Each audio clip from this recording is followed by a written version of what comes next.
Hi everybody, I miss you. Hope you're having a great week. And happy spring break. I hope you had a great spring break full of super fun things, and welcome to April.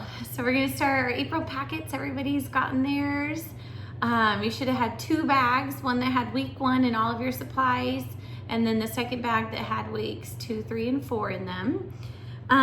So in the week 1 bag, you had a whole bunch of stuff in here. So I just wanted to kind of go over a lot of the random things that are in your bag, and then I'll also talk about what we're doing this week. So bear with me, it might be a little bit of a longer video here, but one of the things in your bag is it has some straws. Yours might look a little bit different. I kind of had to use every straw I could find to make enough bags. But you've got straws, some little foam pieces, some popsicle sticks. This is some stuff to get you started with like a steam, what I call steam or stem, whatever you've heard, tub. So that's what those are. Next up is our baggie of soil. We're going to be planting flowers this week. So this is some soil for you. And then there's also a bag of seeds. And I'll talk some more about these in just a second. You also have a Smarty Pants, because you guys are such a Smarty Pants. I always call these a Smarty Pants Award. We've got some Play-Doh to go with our steam tubs. And everybody has a different colored glitter glue pen for one of the art projects we're gonna do. And then you also have a plastic egg, and everybody's egg's a different color. But you also have a plastic egg for an activity we're gonna do this week as well. And then everything else in the bag should be for week 1. So it should all be in order for you to go through. So I'll show you that in a second. But to go back to the steam, or sorry, no, you know what I'm gonna show you is, so everybody has one of these. It'll say the month and then what week it is in case your stuff gets mixed up. And then it'll have day 1, here's what you're gonna do, day 2 and day 3. Now this could be something you might find you do 1.5 days all in the first day. It might take you a week to do all of this stuff. It might take you 2 weeks, and that's okay. Just kind of go with the flow. This is such a weird time, so the kids are gonna feel it too. They're gonna have good days and bad days and off days, and I just encourage you to let them have those off days. This is something to help support them and give them a little bit of normalcy, but if it's causing conflict or tension or stress or anxiety, then just don't even worry about it, okay? Do something fun, send them outside, get some fresh air. But anyways, on this far column here, I tried to kind of leave it almost like a lesson plan for you. Like if you guys were my substitute teacher in preschool, this is kind of something I would give to you, was kind of what I was thinking. So this would be our normal progression through the day. So we would do some kind of entry task, which is kind of that focus on time, and then they're gonna do a free play focus, free play focus, free play, and that's how we go apart of our day. So our focus task is there, and then we have our reading writing lesson. So in between those 2 lessons, I encourage you to do like a movement. Usually before we do our letter of the week or something, we go do the YouTube videos with Jack Hartman and do the letter of the week, or counting to 20 or counting to 100 or shapes, whatever you can find on there. He's got so many good things. And then next would be literacy centers. Now this is just a way, you don't have to do this one. This is just something where I usually have tubs set up for the kids to play games. They think they're just playing, but they're all focused on something. So this month, our literacy center focuses would have been on letters and letter sounds in the seedlings class, and then it would have been on segmenting sounds and Cvc words in the sprouts class. So that's what those 2 lines are. Segmenting sounds, that is breaking apart, making segments, breaking apart a word. So that would be me starting with things like, okay, what is the word at, cat? Okay, so that's segmenting words. So there's tons of ways. They could do this on ABC Mouse. You can find tons of little like cards you can print out online. Like I have some on my Teachers Pay Teachers store of like little letter cards that you can print out and play different games with your kids to break words apart and put them together. And then Cvc words are 3 sound words, like sun, dad, mom, cat, dog, bag, nap, any of those words. If you Google Cvc words, it'll give you thousands of options that you guys can play with. So you could write these in flower trays. They could create them out of Play-Doh. I mean, just get creative and have them just practice those words. Don't have it just be something they're writing out. They're gonna get bored. If there's a way they can free play with it, that would be ideal. So that's normally what I would do for literacy centers, and you'll notice that every single day of the whole month of April, if you looked at all week 1, 2, 3, 4, they all say the exact same things, because that is our big focus for the month. Especially those seedlings need to have those letter sound just introduced and really familiar, so next year we can build on them, because then sprouts are now trying to make words. They're basically spelling words and writing words. That's where we want them to do it, but we want them to do it in a fun way. That's why I always try to bring in the games or the Play-Doh or something messy that they can do to create those words. So that's what literacy centers are. Then it has our math lesson, and that's usually our number of the week. So like this week it's the number 7. So this is a bunch of fun things to do with the number 7. The STEAM centers, I just wrote STEAM tubs, and that's what I have on each one. And that's another thing we do each day at preschools. They get to free play in a STEAM tub. So if you can, just grab any tub you have lying around your house, and I would just throw stuff in it. And then every day it's really easy just to set that tub out and say, all right, we're gonna play with the tub today. And they can do anything. I added the Play-Doh because they could use the straws and try to build something with the straws and the Play-Doh. They can just get really creative with however they want to build things. They could try to build with the popsicle sticks, you know, each day or each week even, like leave straws in, Play-Doh in for week 1, and then add the foam pieces and the Play-Doh for week 2, and try to kind of like switch it out. You could also do like shaving cream and the foam pieces, steal some of Dad's shaving cream.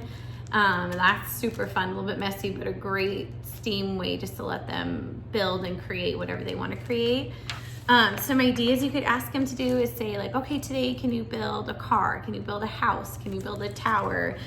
Can you build a person, an animal, a Pokemon? I mean, literally whatever they're into, a princess, like a boat, whatever. See if they can build that out of their creation or out of their creative tools in their STEAM tub.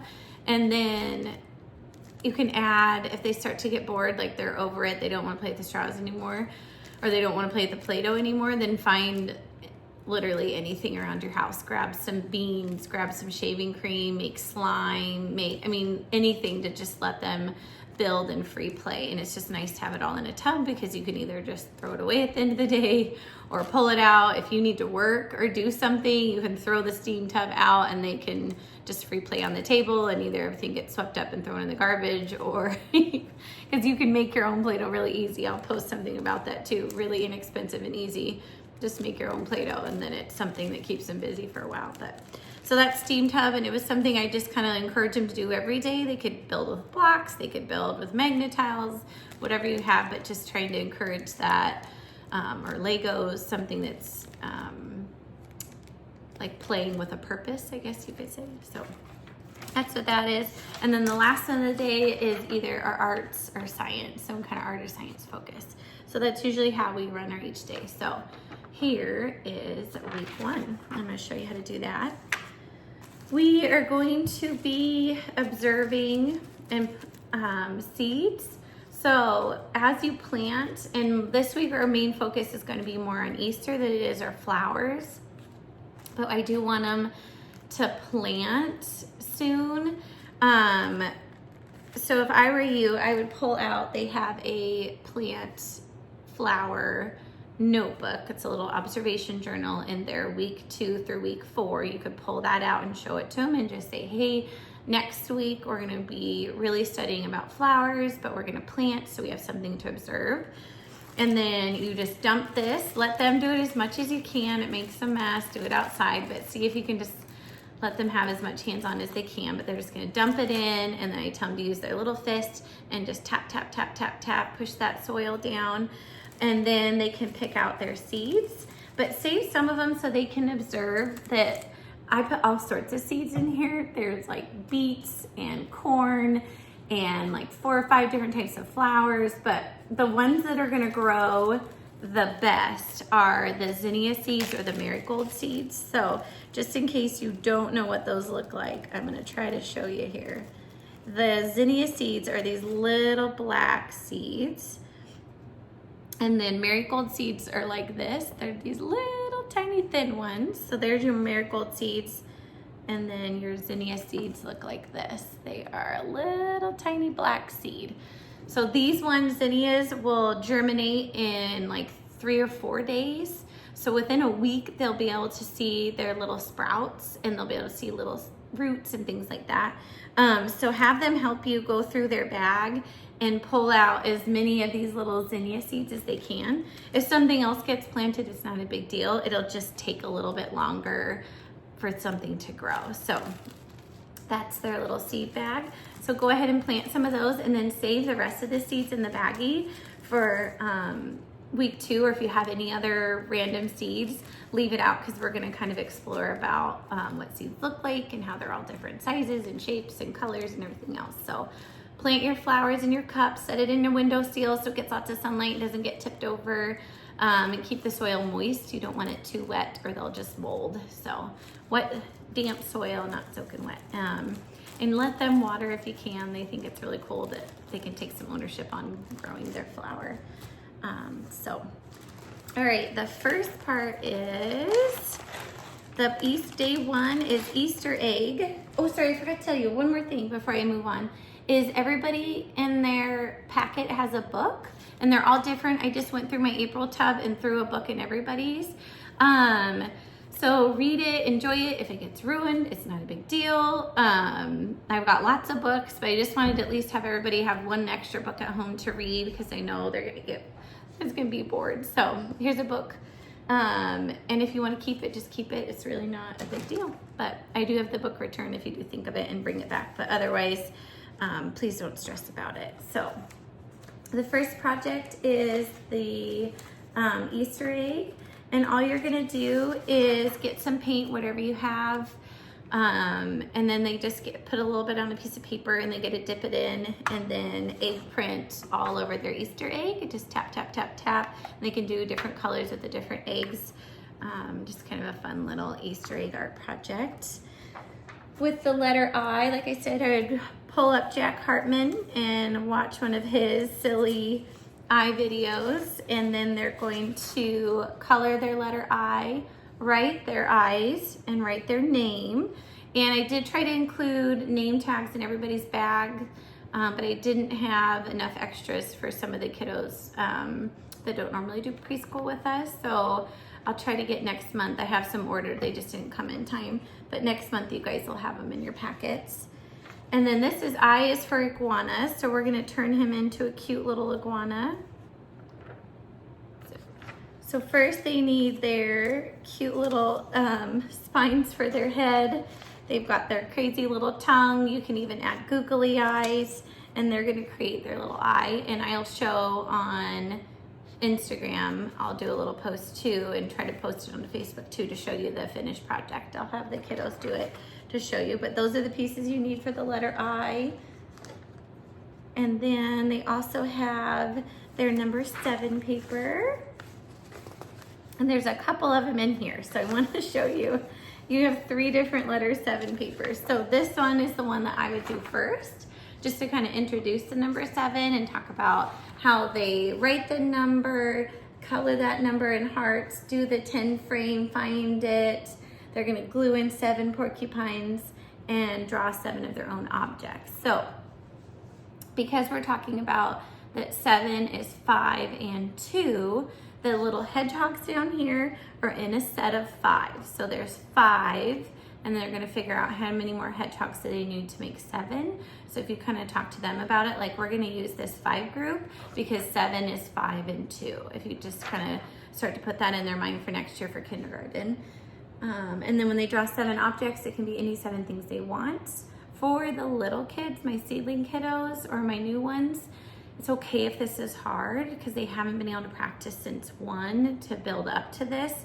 So this could be very confusing. If they start to get stressed out, do it together or throw it away. It's not something I want them to feel like they're behind or they can't do it. This is a harder skill. This is something I used to do in kindergarten, so it's okay if they can't do this one. And then the last one is the cute little bunny craft. And that is this little guy right here. You need this guy, and it's gonna be a little bunny, and you glue it on the grass, and you can glue on his cute little ears, like this, and his little googly eyes on there, and his cute little nose. And then you'll have like a little bunny peeking out of the grass. So those pieces all glued together, and same thing, I'll post finished products of those two in case you need a little extra on that one. But that is day 2. So then moving on to, that was day 1. Moving on to day 2, we are gonna do a bunny directed drawing, and I will post that on Wednesday. We are all gonna do it together. I'm gonna try to do a Zoom call, and it'll be an experience, and we're gonna try to do the bunny drawing together, and then I'll post a link of where you guys can do it with them too if you can't make it to our Zoom call. So we'll see how that one goes. But we're gonna do that, and then you'll do your eye paper. We're talking about the letter I. You're gonna write it, color it, find it, and then see if you can do the sound. And the letter I says eh, and we touch our chin. Oh, and then on Teachers Pay Teachers, I have some more stuff to go along with the sound. So I'm gonna get those out to you guys too, so you know how to do all those silly movements. But next up is the number 7, and we're gonna do some Q-tip dots on him. So this is the one where you're gonna need just the plain number 7 and some paint or whatever you've got laying around. You can even squeeze out some of that glitter glue if you don't have anything at home, and some Q-tips, and they just dip it in the paint and just dot it on the number 7. See if they can make the number 7 or decorate the number 7, however they want to do it, just to have fun with, like, oh, 777, just try to get it in their mind. And then they're gonna trace it and then see if they can write the number 7 by themselves.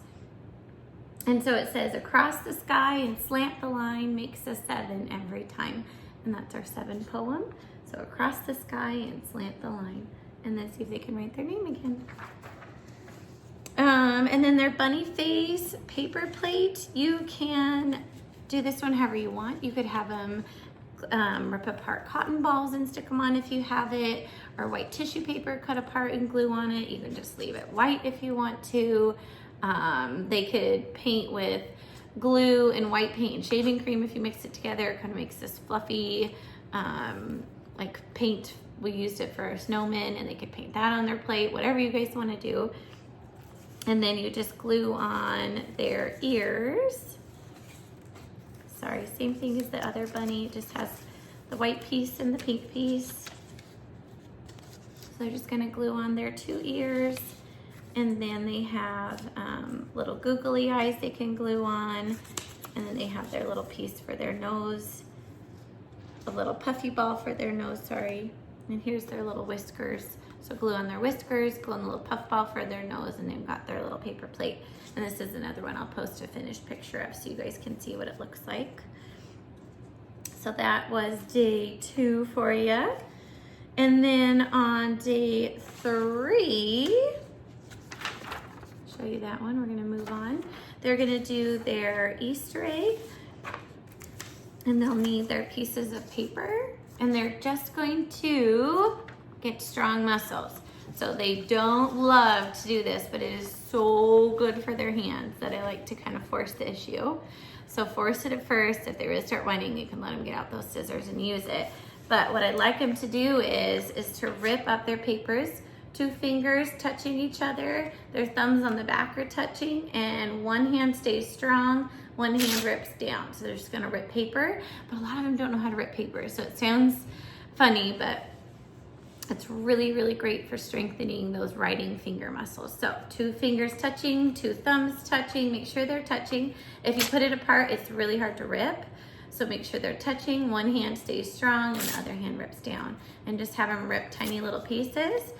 And I would start with one color at a time, but you can let them do it however they want. And then they just decorate by gluing on the pieces.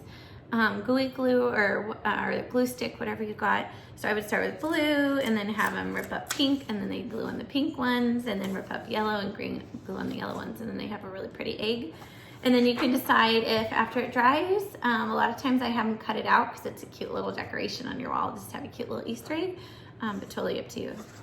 But that would be our ripped paper Easter egg.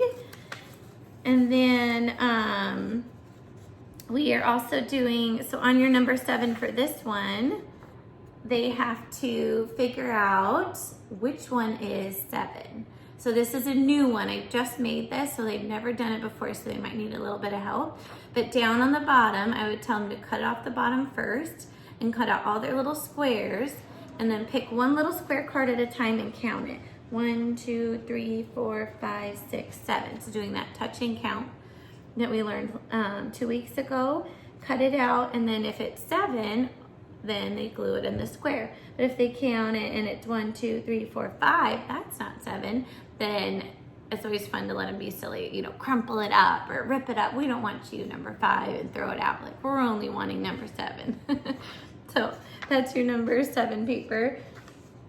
And then for their cute little bunny hat, which I think they'll be super adorable for Easter, is you will need the little strip of paper that looks like this. And then I did give you an extra little piece for some of my kiddos that got bigger heads. So there's this one, and same thing as last time, you just glue on the ear pieces, except the only difference is you have this little white strip of paper that you glue in the dead center, and then you glue the little bunny nose, and so when they wear it, they have a nose, and then the little ears stick up, and it's so cute. So glue it, staple it, tape it, whatever you want to do, measure their head, and then use the extra piece if you need to, but that's how you do your bunny hat. And then I know I kind of went through some of that really fast, but I just wanted to kind of give you an overview so you knew it was coming this week. And then I'll try to do more posts each day just to kind of show the kids exactly what we're working on and what we're doing and things like that. So you can either take off and do it your own way and however you want to break things up or however you want to do lessons. But that's how the week is set up. So whatever you want to do, and then I'll post stuff too to help kind of work with the kids, and we'll do our Zoom calls and things like that. So that's all the fun stuff coming. And then the last thing I forgot to tell you about was our Scholastic Magazine. So I stuck these in there. These have some amazing resources. There's games, there's books they can read, there's all sorts of really cool stuff. And a lot of times they're so much cheaper than anything you could ever find at the stores or online or whatever. Like one of these great ones was, this is a little ladybug counter game that would be great for doing different centers and things. And it comes with the counters, the books, and game ideas and everything, and it's $9. So those are good options. Every time they always have dollar book ideas. If you're working on sight words, there's a great sight word book for them to do that they could practice on. And then one of the other last things I wanted to show you was all the kiddos can start doing the leveled books. So in here, there'll be ones that'll say level A, B, C, or D. And those ones we all know are 100% appropriate for them. Sometimes so here's one that's like, I think it's Mickey Mouse themed, but they say A, B, C, D guided reading, and there's more throughout all the magazines, but those are fantastic. So those are like kind of pre-kinder through kindergarten grade. So A books are gonna be great even for the seedlings, just to kind of get them to understand, like, there's repetition. It's usually pretty easy, like, I see red, I see blue, I see purple, and the picture is all blue and all purple and all red. So it's really easy for them to kind of figure out and remember the rhythm to the book. So those ones are really cool. There's also neat like bubble science experiments. There's some really neat things to kind of keep the kids entertained if you need some ideas while you're working. And they're all pretty inexpensive. So if you want to order it online, this paper, the green paper, tells you how to do that. They'll come to me, and then I can let you know when they're ready for pickup. And same thing, I'll just leave them outside and you guys can come grab them. For my kiddos that are out of town, I'll just try to pop them in the mail for you and get them to you. So There's your Scholastic Magazine.